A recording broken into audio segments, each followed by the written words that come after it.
Olá, meus queridos, graça e paz do Senhor Jesus Cristo, para você e toda a sua família. Eu sou o pastor Márcio, pastor da Igreja Evangélica Vida Nova em Cristo, e nós estamos mais uma terça-feira aqui preparando essas mensagens, ou melhor, quinta-feira, preparando essas mensagens de estudos bíblicos, e queremos convidar você para participar a partir de agora, tá? Então, antes de que eu possa anunciar qual vai ser o tema que nós estaremos estudando, eu queria fazer uma oração com você, pedir a Deus a direção neste momento. Pai querido, maravilhoso, nós estamos felizes por estar em Tua presença. Nos ajude, nos dê graça, nos dê sabedoria para saber nos conduzir a partir de então, Senhor. Que as pessoas que estão me assistindo agora ou me ouvindo possam ter o privilégio, Senhor, de através dessa experiência ter a oportunidade de saber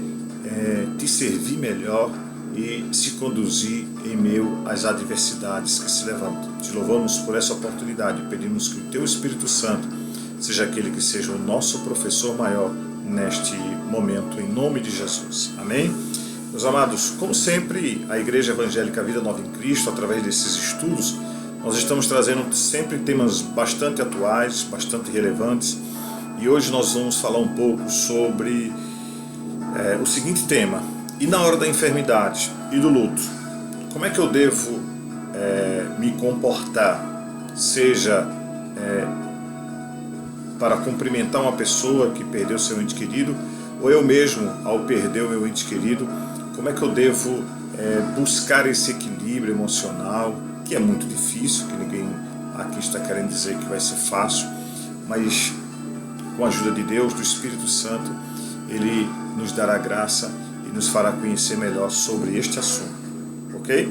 Bom, para nós basearmos o texto bíblico pelo qual nós vamos caminhar no estudo de hoje, eu quero convidar você a abrir sua Bíblia Sagrada no livro de Mateus, no Evangelho de Mateus, no capítulo 9, versículo 35 até o 38, ok? Mateus, capítulo 9, versículo 35 até o 38. Deixa eu abrir minha Bíblia aqui. 35 até o 38. Vamos lá. E percorria Jesus todas as cidades e aldeias, ensinando na sinagoga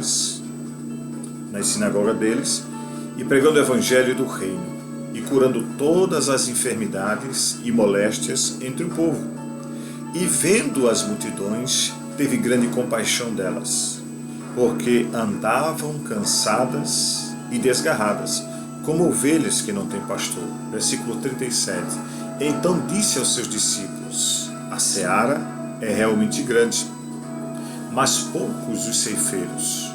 Orai ou rogai, pois, ao Senhor da seara, que mande ceifeiros para a sua seara. Amém? Então é com esse texto bíblico que nós vamos meditar um pouco nesse estudo desta noite. E aqui eu quero aproveitar e já lançar para vocês qual será o principal objetivo dessa lição de hoje. O principal objetivo é dizer a você que você vai conseguir entender o papel da igreja na assistência das pessoas que estão tanto enfermas quanto as pessoas que estão enlutadas, tá?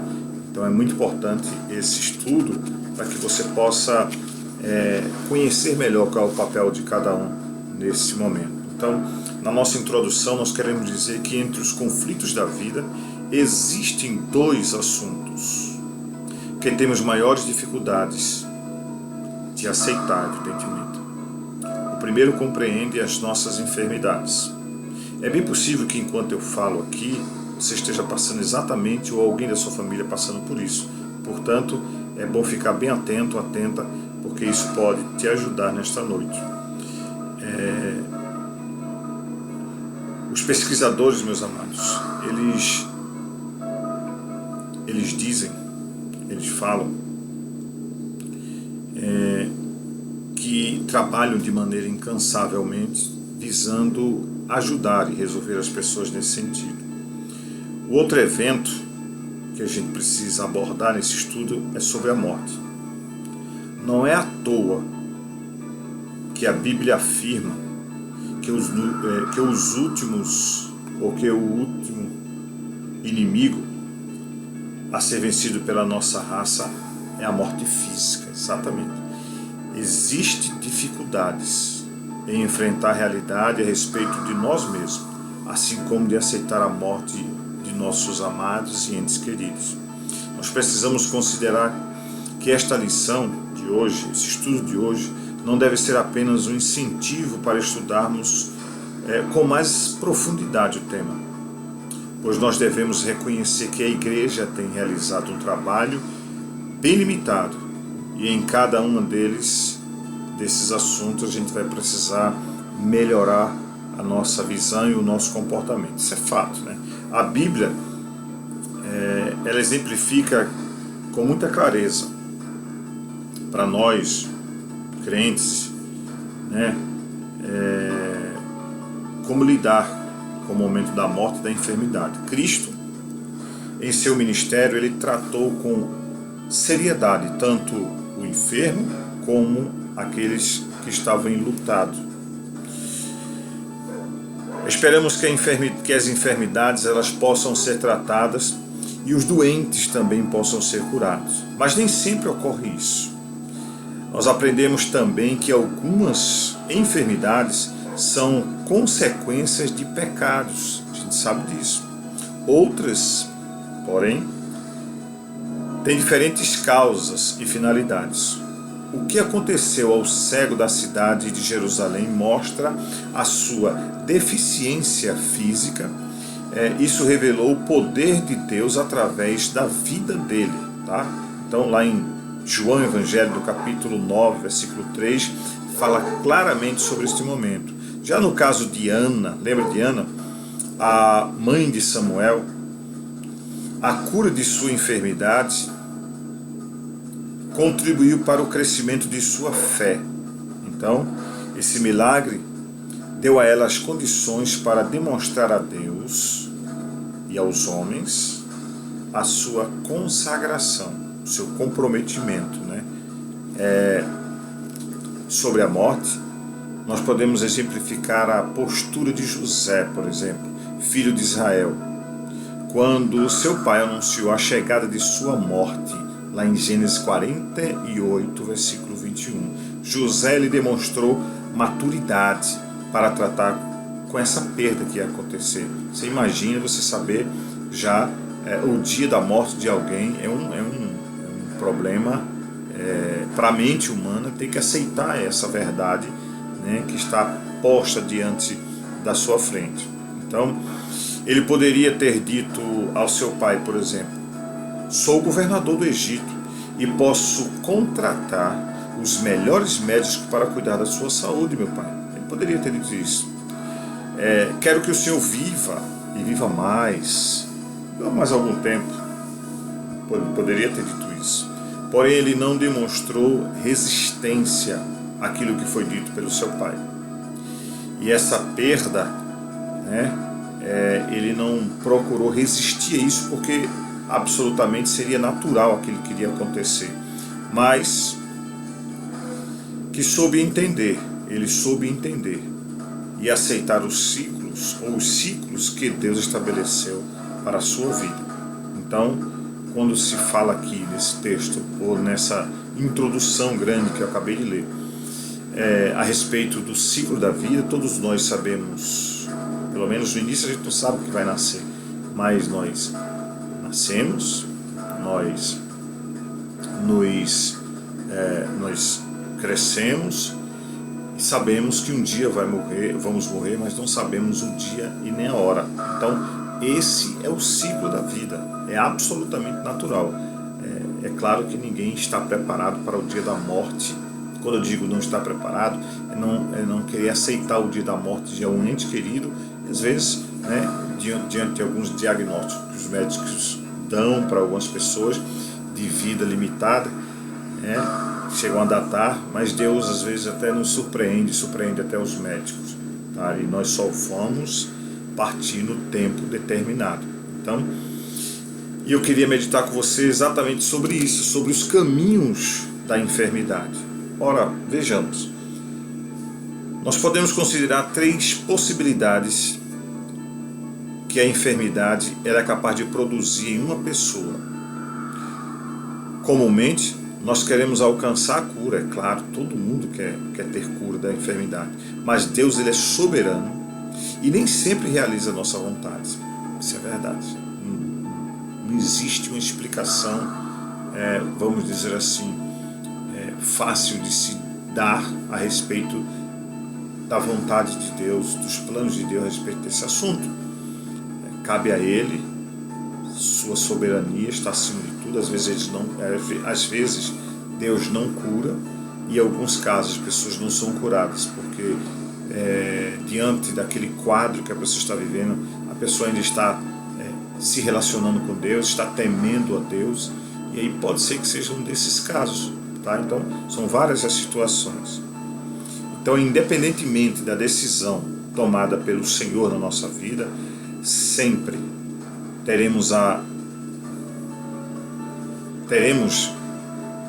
adversidade da doença, a oportunidade de conhecer melhor a Deus. Lembra-se, Jó pôde crescer muito em sua fé com a morte dos seus filhos e com sua própria enfermidade. Ele não abriu a boca para amaldiçoar, nem culpar a Deus, mas ele simplesmente, quando recebeu aquela notícia, ele se prostrou e adorou ao Senhor. Vestiu-se com cinzas e panos de saco e adorou a Deus, porque esse gesto de cinzas e panos de sacos era uma humilhação extrema que na época acontecia quando a pessoa estava se sentindo muito incapaz, impossibilitado. Então, diante de um momento de luto ou de dor profunda, esse era um gesto comum naquela época. Então, assim Jó fez, tá? Claro, através dessa experiência, Jó também cresceu. Tanto é que ele, em determinado momento, ele deixa claro dizendo o seguinte, que antigamente conhecia mais de ouvir falar, mas agora ele via Deus, ele conheceu Deus através daquela experiência que ele teve. Então, é dele o clássico testemunho que diz o seguinte, lá em Jó 42:5: meus ouvidos já ouviram, já tinham ouvido aquilo que eu acabei de dizer, tá vendo? Tudo a teu respeito, mas agora os meus olhos te viram. Claro que quando ele afirma isso, ele não está dizendo que viu Deus de maneira literal, mas pôde ver a forma com que Deus iria restituir, né, tudo que ele perdeu um dia. Então, é sempre importante nós aprendermos as lições com aquilo que a Bíblia ensina, porque Deus, na hora da enfermidade, né, mesmo quando a vontade de Deus for diferente da nossa, a gente precisa reconhecer Deus nisso, tá?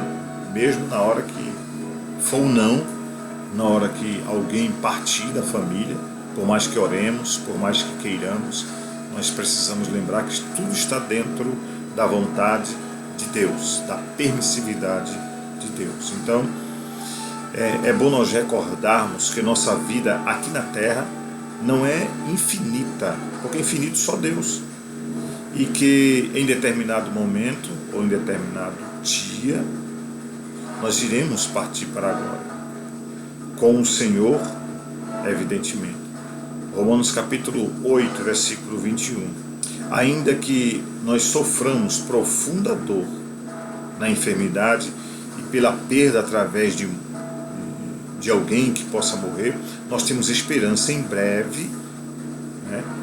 Se estivermos em Cristo, tem que ter esse detalhe, né? Nós contaremos o cântico da vitória definitiva. Está lá em 1 Coríntios capítulo 15, versículo 55. Eu convido você para nós lermos isso. 1 Coríntios capítulo de número 15, versículo 55, que diz o seguinte. Deixa eu só abrir a minha Bíblia aqui. 1 Coríntios 15 e o 55. 55. Vamos lá, gente. Abrindo a Bíblia aí. E o texto diz o seguinte, olha só. Onde está, ó morte, o teu aguilhão? Onde está, ó inferno, a tua vitória? Aí o versículo 56 diz, ora, o aguilhão da morte é o pecado e a força do pecado é a lei. Mas graças a Deus que nos dá a vitória por meio do nosso Senhor Jesus Cristo. Então, o segredo é que estejamos em Cristo, porque o dia da morte, a hora e o momento só pertence a Deus e nós precisamos estar firmes, comprometidos hoje com a palavra de Deus. Amém? Uma coisa que a gente precisa colocar na mente, que toda enfermidade, segundo a vontade de Deus, ela pode ser curada. Em absolutamente todas. Tá? Acontece que a cura ela poderá ocorrer de forma milagrosa ou por meio de recursos da medicina, claro. Uma pessoa pode ser vítima de um câncer e estar desenganada pelos médicos e Deus restaurar, e Deus intervir em sua saúde através da administração de determinado medicamento ou até realização de cirurgia. Pode acontecer sim. Então, independente da forma com que a pessoa recebeu a cura, a gente tem que lembrar que Deus permitiu aquela pessoa se recuperar, mesmo que tenha sido médico, que tenha posto a mão para uma cirurgia, ou a medicação que tenha sido elemento que cooperou com isso. Mas claro, quem deu sabedoria ao homem, quem deu conhecimento ao homem para o homem se preparar para esse momento foi Deus. Então a gente precisa lembrar que Deus pode usar a medicina, mas também Ele pode intervir de maneira soberana nessa situação. Tá? Vocês lembram do rei Ezequias? Ele havia sido informado pelo profeta de que iria morrer. Ora só, mas era apenas uma forma de Deus desenvolver a sua fé, aumentar a sua fé. Então, após a sua oração, isso está escrito, que ele recebeu de Deus mais 15 anos de vida. Quem não quer mais 15 anos de vida? Você imagine alguém receber um diagnóstico que vai morrer e clamar a Deus e Deus simplesmente acrescentar mais 15 anos na vida de alguém. Então, maravilhoso isso. Então, isso aconteceu. Você pode conferir isso também em 2 Reis, capítulo 10, do versículo 1 até o 11. São referências bíblicas que vão te ajudar a confirmar isso. Tá? E você vai lembrar também o que está escrito em Isaías 38, do capítulo 38, do versículo 1 até o 22. Tá? Uma outra verdade que nós precisamos lembrar é que a enfermidade pode permanecer, como eu disse lá no início, pela permissividade de Deus.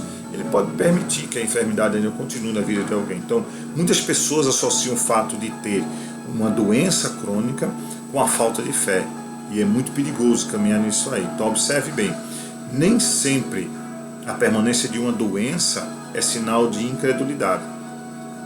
Deus tem planos perfeitos e, às vezes, permite determinadas situações para tratar necessidades que desconhecemos. Novamente, podemos observar isso durante as lutas e sofrimentos de Jó. Seus amigos julgavam que ele estava sofrendo um castigo divino e a interpretação que fazia dos acontecimentos não era correta e justa. Então muitos acreditam que o espinho na carne, por exemplo, que Paulo teve, estivesse relacionado a algum tipo de enfermidade, literalmente dizendo. Nós aprendemos com este testemunho que ele investiu tempo em orar, o apóstolo Paulo. Depois ele compreendeu que a vontade de Deus era a permanência do espinho e finalmente que a sua comunhão com Deus e a experiência com sua graça era muito mais importante que o próprio espinho que ele afligia. É interessante que ele sentiu prazer na sua fraqueza por causa do amor de Cristo, e foi este amor que transformou sua fraqueza em força. O mesmo que tratou Paulo, trata também conosco sempre. Então, há enfermidades, né, que pode ser que a pessoa não receba cura, e aqui eu quero só acrescentar ou confirmar aquilo que foi lido agora por mim. Então, em alguns casos,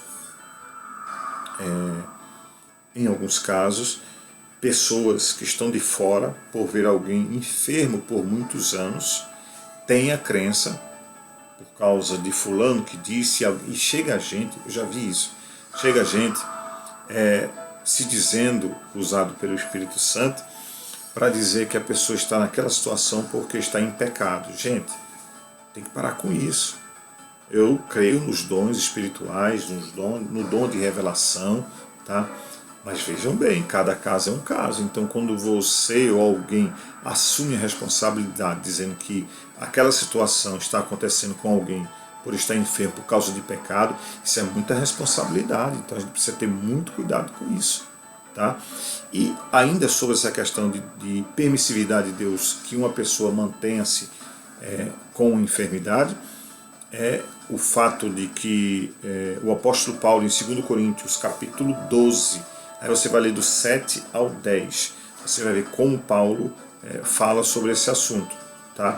Que evidentemente choca algumas pessoas, ainda é tema de muito debate teológico, qual era a enfermidade de Paulo, se foi uma enfermidade ou não, o espinho na carne que ele se refere, se era literalmente um espinho, mas eu particularmente acredito, e alguns dizem, né, que até a enfermidade de Paulo é resultante do dia em que ele teve o encontro de Jesus, que seus olhos ficaram escamados, e que ele não tinha recebido a cura completa. Então, presta bem atenção. Quando você lê lá em Atos dos Apóstolos, aquele momento em que Paulo cai do cavalo, que tem a visão de Jesus Cristo, e que depois ele fica sem poder enxergar, tudo mais, você vai ver que as escamas caíram dos seus olhos. Então, fica claro que ele voltou a enxergar, voltou a ver. Só que esse espinho na carne não é uma coisa que a gente tem que se aplicar, tentar descobrir, porque não existe evidências, não existe clareza quanto a isso. Então, é um consenso na maioria dos teólogos dizer que esse espinho na carne, de fato, era uma enfermidade, a ponto de ele dizer que era algo que o incomodava. Ele usa a expressão como forma de que o diabo utilizava aquilo como forma de esbofetear o seu rosto. Então, é preciso ter cuidado quando for comentar sobre esse texto. O que eu acredito é que pode ter sido uma enfermidade. E aqui eu não quero dizer qual é, porque não existe argumento bíblico para que possa eu falar sobre esse assunto com mais clareza. Se era uma enfermidade e qual tipo de enfermidade era. O fato é que tudo indica que sim, uma enfermidade, mas não posso confirmar. E aí Paulo ora ao Senhor por diversas vezes. Ele diz que chega a orar ao Senhor 3 vezes. E como Deus não deixa ninguém com resposta, Deus respondeu a ele dizendo: Paulo, a minha graça te basta, porque o poder se aperfeiçoa exatamente no momento da fraqueza de um homem. O poder de Deus se revela.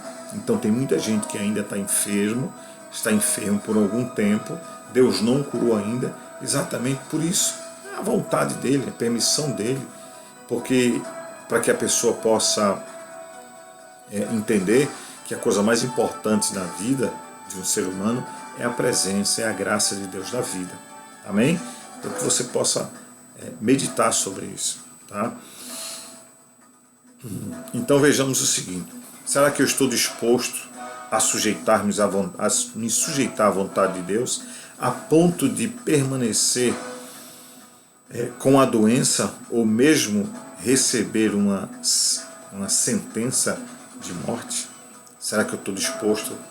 Será que eu tenho a graça bastante do Espírito Santo de Deus para poder suportar um diagnóstico irreversível, de ouvir de alguém que eu tenho alguns dias de vida?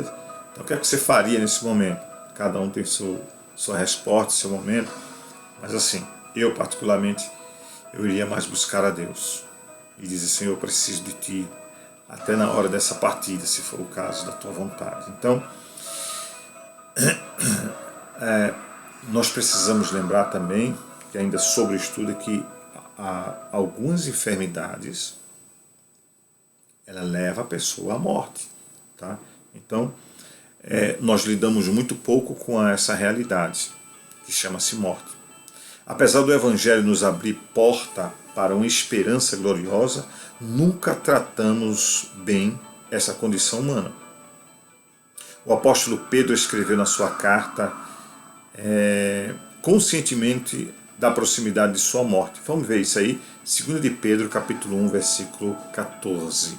2 de Pedro, capítulo 1, versículo 14.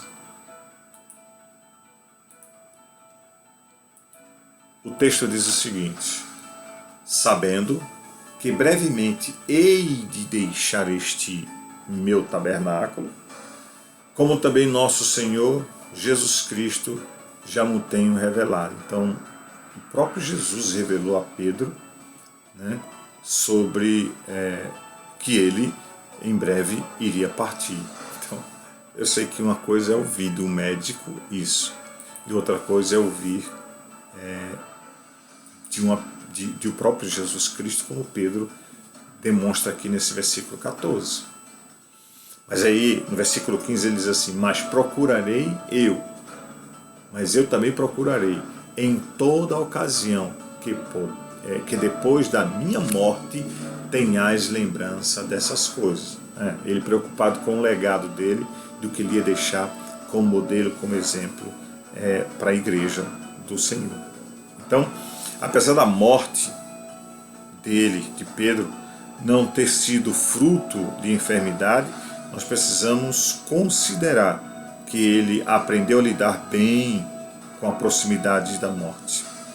Então, Pedro ensina que devemos nos preparar para esse evento e aceitarmos a perda de alguém que amamos, inclusive quando for necessário enfrentar morte através de muito sofrimento.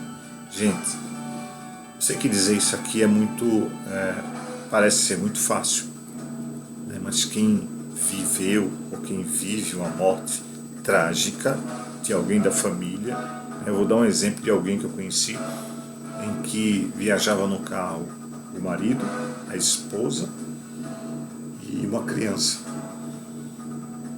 E durante a viagem o carro colidiu com um caminhão e todos foram mortos. Você imagine, para uma família receber a notícia de que aquela família que estava ali tão jovem, todos faleceram. É algo trágico, é algo que choca, é algo que machuca, é algo que nos faz questionar muita coisa, mas a gente precisa nós precisamos aprender a lidar com essa situação, porque apesar de todas as coisas, Deus sempre vai dar o bálsamo, Deus sempre vai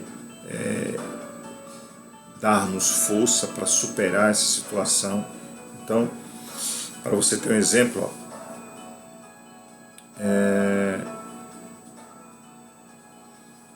Paulo, ele fala ainda de forma mais profunda sobre sua expectativa à morte, demonstrando que partir e estar com Cristo era algo excelente. É muita graça, é muita unção de Deus. E eu quero convidar você para abra sua Bíblia em Filipenses capítulo 1, versículo 23. Filipenses 1 e 23, que diz o seguinte, preste atenção: mas de ambos os lados estou em aperto, tendo desejo de partir e estar com Cristo, porque isto é ainda muito melhor. Então, nessa segunda parte dessa frase, desse texto, ele diz: tendo desejo de partir e estar com Cristo, porque isto é ainda muito melhor. Claro que ele está fazendo um paralelo do que é a vida aqui na Terra e daquilo que seria viver a eternidade com Cristo. Ele está comparando, dizendo que o melhor seria estar com Cristo. Então, isso deixa claro que ele estava consciente de que a qualquer momento, né, e de quando a morte chegasse até ele estaria preparado para esse momento. Então, é claro, é desafiador. A Bíblia, ela é maravilhosa, ela nos ensina muita coisa e a gente precisa colocar isso em prática na nossa vida através do conhecimento. Então, esses testemunhos, eles devem abrir nosso entendimento, quando eu digo testemunhos, tanto de Pedro quanto de Paulo, para que nós venhamos a nos preparar e aceitar, né, com mais resignação, quando a vontade de Deus não for a cura, e sim a morte de alguém da nossa família. Então, que nesse primeiro tópico que eu meditei com você,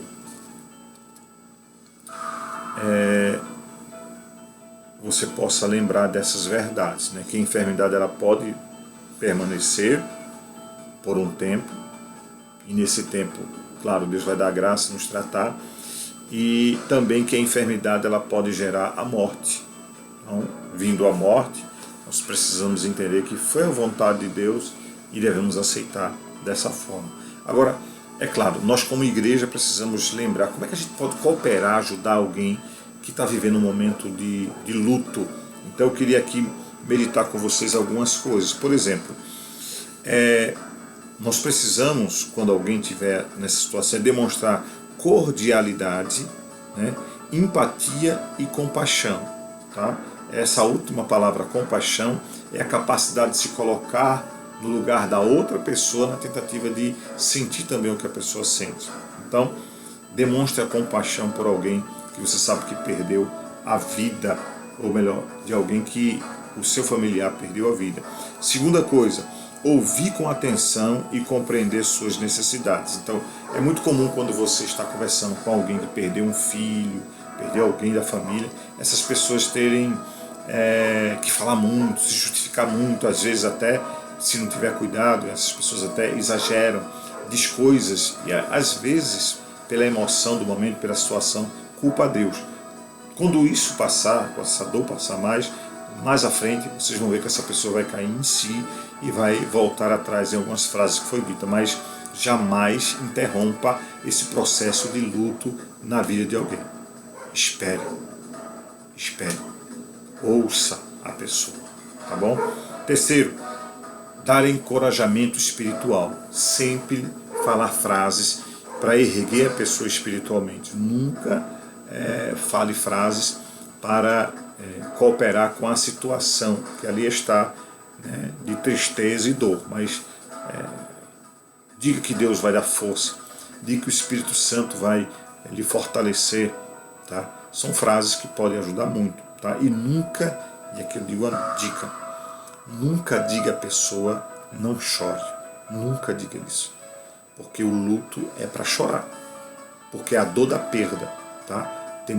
Eu conheci a história de uma senhora que perdeu o filho assassinado e no dia da cerimônia fúnebre e do sepultamento, essa mulher não esboçou reação, que era muito comum, que seria muito comum para uma mãe. E ela, muito pelo contrário, ela entusiasmava as pessoas, ela chegou até a chamar alguns jovens, olha, se você não fizer como sua mãe lhe orienta, lhe aconselha, você vai terminar assim com meu filho. E ela não desceu uma lágrima dos olhos dela nesse período. Mas em compensação, dias depois, a ficha caiu. Essa mulher entrou num pranto, numa depressão, numa situação complicadíssima, que teve que vir ajuda médica, tá? E também ajuda espiritual da igreja. Então, muito cuidado com isso aí.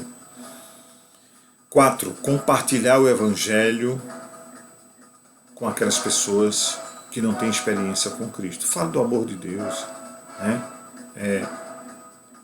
Pastor Ivanildo, que congreguei muitos anos na igreja, que ele é pastor hoje, eu achei muito interessante que uma vez ele deu testemunho dizendo que em plena cerimônia fúnebre, ele fez um apelo e ganhou almas para Jesus. Então foi uma oportunidade dele pregar o Evangelho. Tá? Tanto é que a pessoa que celebra o ritual fúnebre, né, se ele for um pastor, se ele for um presbítero, um evangelista, alguém que está delegado para aquela função, ele sempre tem que trazer uma palavra também evangelística no cerimonial. Tá? Então, compartilhe o evangelho com essa pessoa que perdeu o ente querido. Uma coisa interessante, não fazer afirmações de curas e milagres por conta própria. Olha, eu vi um fato que até hoje eu me recordo com tristeza. Faleceu um presbítero de uma igreja, dormiu no Senhor, né, que é a frase mais comum para nós. E ele participava de um grupo que se intitulava pessoas que eram guerreiras de orações, pessoas que se achavam muito espirituais. E no dia da sua morte, ou melhor, no dia da cerimônia fúnebre desse presbítero, aqueles que são evangélicos, que eram evangélicos, que estavam lá, ficaram envergonhados com a reação de parte desse grupo, porque o grupo foi para lá, começaram a gritar, mandando ele sair do caixão, dizendo ele que ele estava curado, que ele se levantasse. Bom, poderia acontecer? Claro que poderia acontecer. Mas eles só deveriam ter essa reação se tivesse absoluta certeza que ia acontecer. Foi o que aconteceu então. O morto, o esquife continuou lá. Teve que ser sepultado.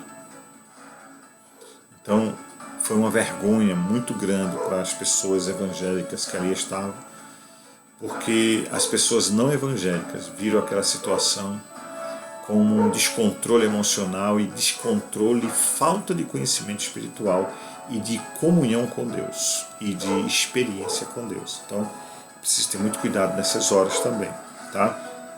Não faça afirmações que Deus vai curar aquela pessoa sem ter absoluta certeza, tá? Eu vi uma vez uma determinada pessoa visitar alguém enfermo e essa pessoa estava com leucemia. E na visita, uma das pessoas que estavam na visita se disse que estava com a autoridade de Deus e disse que ele ia ser curado dessa enfermidade e que Deus estava dizendo que ia ser curado. Resultado, o irmão faleceu, dormiu no Senhor. Então, não adianta forçar, não trabalhe com emocionalismo nessa hora. Trabalhe com a razão, trabalhe com a fé, mas também com a razão, né? Para fazer as pessoas entenderem que aquela situação foi permissão de Deus. Tá? Um outro conselho é ajudar a encontrar esperança, força e consolo em Deus. Uma outra coisa é demonstrar amor e solidariedade. Então diga, olha, nós estamos aqui, estamos prontos para te ajudar no que for possível a nós. Então ofereça ajuda de oração, ofereça ajuda de alguma coisa nessa área, tá bom? E também crer na soberania de Deus e na sua perfeita vontade. Significa dizer que Deus não fugiu o controle do que está acontecendo. Deus é soberano. Esses são conselhos para nós ajudarmos pessoas que tanto estão enfermas, quanto pessoas que perderam parentes em sua vida. Ok? Bom, vamos para o segundo tópico, que fala sobre a assistência do enfermo. Então, tanto do enfermo quanto do enlutado, né? Da família que perdeu o enfermo. Então, a igreja ela ocupa um papel fundamental nas visitas e apoio às pessoas enfermas e enlutadas do seu ministério, tanto aos familiares também.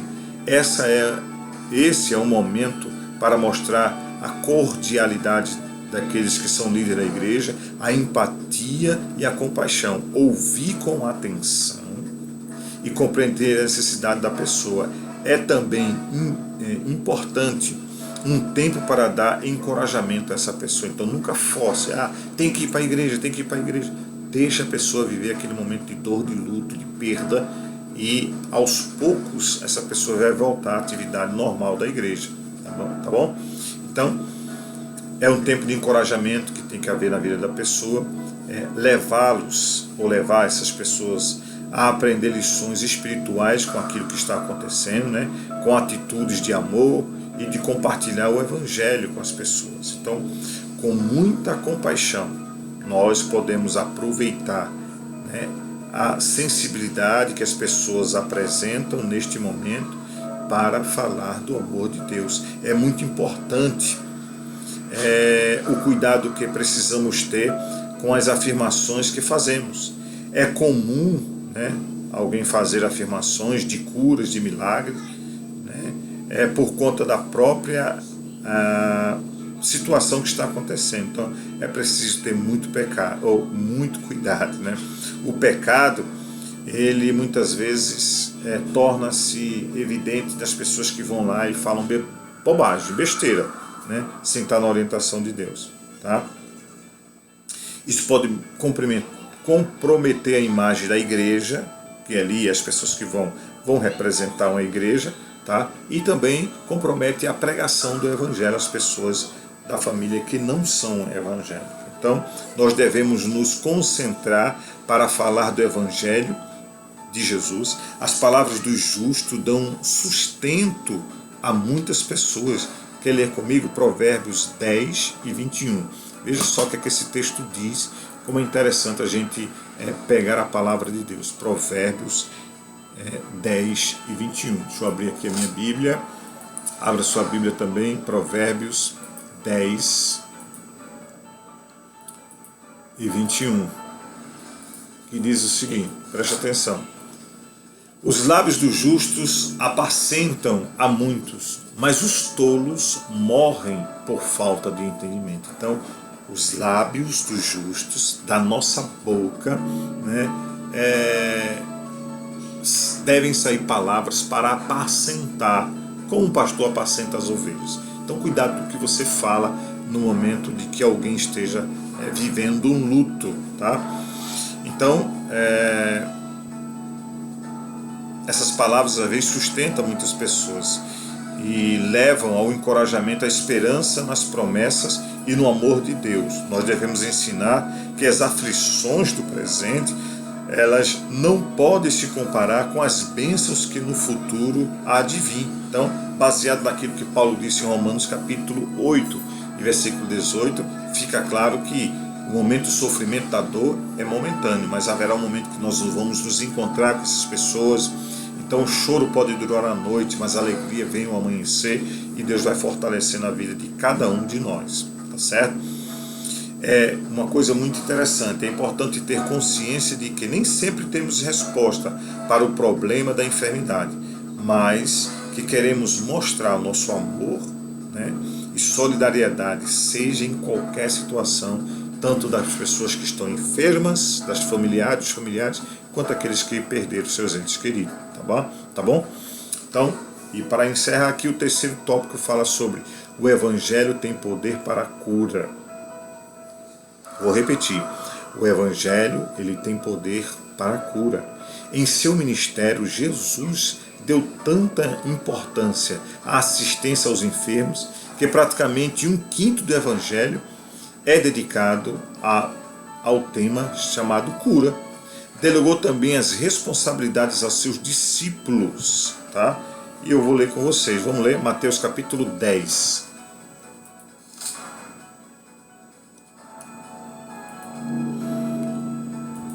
Mateus 10, versículo 5. Olha só aquilo que nós praticamente já falamos aqui sobre o assunto. Jesus enviou estes 12 e lhes ordenou, dizendo: não ireis pelo caminho dos gentios, nem entrareis em cidades de samaritano, mas ide antes as ovelhas perdidas da casa de Israel, e indo, pregai dizendo: é chegado o reino de Deus. Versículo 8. Curai os enfermos, limpai os leprosos, ressuscitai os mortos, expulsai os demônios, de graça recebeste, de graças dai. Bom, tanta coisa para falar só nesse versículo 8 dessa leitura que a gente fez. Então, olha, primeira coisa, curar os enfermos. A gente sabe que existe o dom de cura, tá? Existe o dom de maravilhas, que acontece, né? Tudo sobre a vontade soberana de Deus.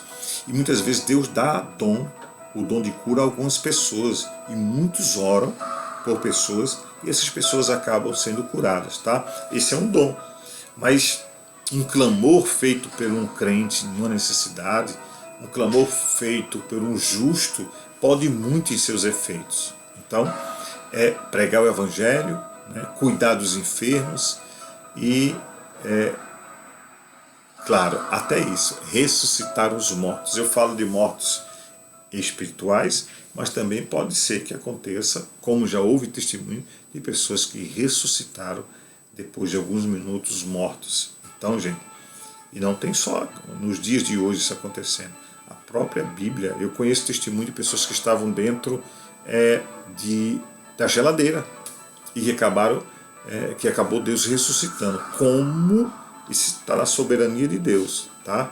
Então, a ordem de Jesus foi ir às ovelhas perdidas para pregar este evangelho poderoso. Isso é um evangelho poderoso que deve ser pregado. Então, o livro de Marcos, capítulo 6, versículo 12 e 13, também vai dar conta dessa orientação de Jesus. E também em Lucas, no capítulo 9, versículo de 1 a 6, também Jesus ele orienta aos seus discípulos a irem às pessoas e levar a palavra e curar também os enfermos. Tá joia? Bom, é importante acreditar que Deus tem poder para curar, mesmo doenças que do ponto de vista da medicina ainda não tem solução. Entendamos que enquanto existe a vida, é possível Deus ser engrandecido com um milagre na vida de uma pessoa. Tenhamos em mente que Deus é soberano e que suas decisões prevalecem sempre. Okay? O fato de ele não realizar o que pedimos não o limitou, não o diminuiu a ele de forma alguma. Então, para que nós possamos concluir esta lição, nós precisamos entender que o Evangelho ele tem poder para trazer cura. Pregue o Evangelho, porque a cura maior que uma pessoa pode receber é a lepra do pecado. Essa sim. O pecado leva o homem ao inferno, mas a cura que traz o Evangelho, primeiro é interna, por dentro. E também, de maneira literal, enfermidades que os médicos dizem que não tem jeito, o poder de Deus ele tem poder para curar toda e qualquer enfermidade. Okay? Então é muito importante entender que Deus nos trata individualmente. O fato de uma pessoa ter sido curada, não ter sido curada, não significa que ele está fora dos planos de Deus, né? Nem mesmo conosco tais coisas acontecendo, a gente está fora do plano de Deus. Nem que ele deixou de nos amar, tá? O fato é que Deus é soberano. Cabe a nós, como igreja, aprender a resistir a todo e qualquer pensamento que possa nos fazer pensar o contrário. Então, assistir as pessoas que são necessitadas como igreja, nunca fazer o que os amigos de Jó fizeram, né, que foi apontar o erro de Jó, ou tentar dizer que a culpa era de Jó. Na verdade, não houve nada disso e foi plena permissão de Deus para um propósito na vida de Jó. Meus amados, eu preciso encerrar por conta de um compromisso que eu tenho agora, mas eu quero, antes de encerrar, fazer oração por você que está nos assistindo, ok? Porque eu acredito que o nosso Deus, Ele é Deus de providência. Vamos orar ao nosso Deus? Vamos falar com Ele nesta noite? Vamos. Senhor, meu Deus e meu Pai, que está no céu, nós queremos Te louvar pela oportunidade de estarmos na Tua presença nesta noite, neste momento, estudando parte da Tua palavra. Nós oramos para que haja cura, para que haja libertação na vida dessa pessoa que me assiste neste momento, Senhor. Em nome de Jesus, traga cura completa, corpo, alma e espírito. as pessoas que estão enfermas, Senhor, e que nós possamos viver este Evangelho de maneira plena, e nós como igreja queremos abençoar toda e qualquer pessoa em nome de Jesus Cristo. Amém? Que Deus abençoe vocês, fiquem na paz do Senhor, até a próxima semana, se Deus assim nos permitir.